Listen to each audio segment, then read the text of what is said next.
또 한반도에 핵 위협이 있을 때마다 그 한국의 핵 무장론이 그렇죠. 계속 불거지긴 하는데 CNN 방송에서 이 부분에 대해서 또 심층 보도했고 카네기 재단도 분석 보고서 공개했습니다. 네, 마침 이번 어떤 주에 내용입니까? 다 나왔는데 예. 21일에 CNN 인터넷판 보도가 있었고 25일에 그 카네기 재단이라고 있습니다. 예. 거기에서 싱크탱크인데 거기에서 분석 보고서가 나왔는데 두 개 다 내용이 비슷합니다. 어떤 내용이죠?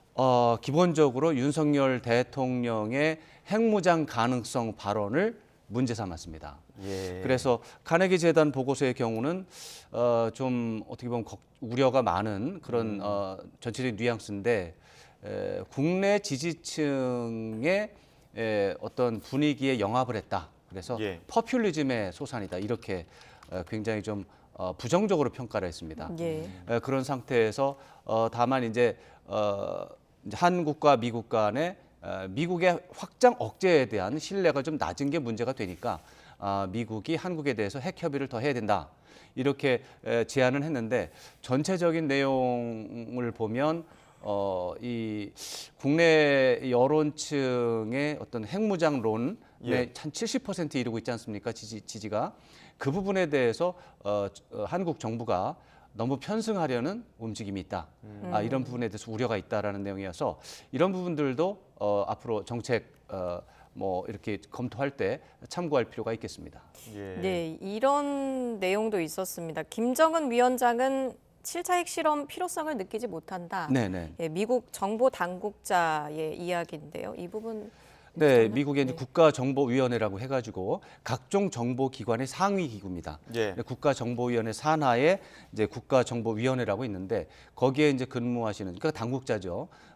시드니 사일러라고 하는 분이 있습니다. 이분은 한국 문제에 그야말로 20년, 30년 경력이 있는 한국 문제 전문가인데 이분의 이제 발언을 가지고 이제 기사화가 된 거죠.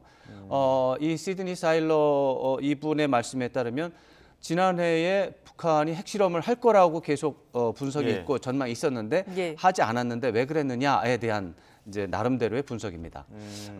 이분의 설명은 김정은 위원장이 핵실험을 할 필요성이 그렇게 절박하지 않았기 때문에 예. 안 했다. 이렇게 분석을 했습니다.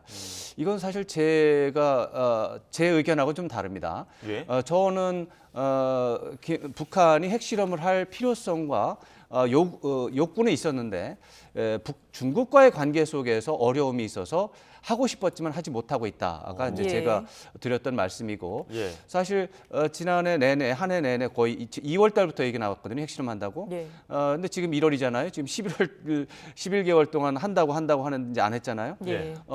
저로서는 그런 부분들이 하고 싶었지만 중국과의 관계를 협조 관계를 계속해서 유지하기 위해서 핵실험을 자제를 한 것이고 예. 만약에 중국과의 관계가 악화되거나 끊어진다면 바로 핵실험을 할 수 있다.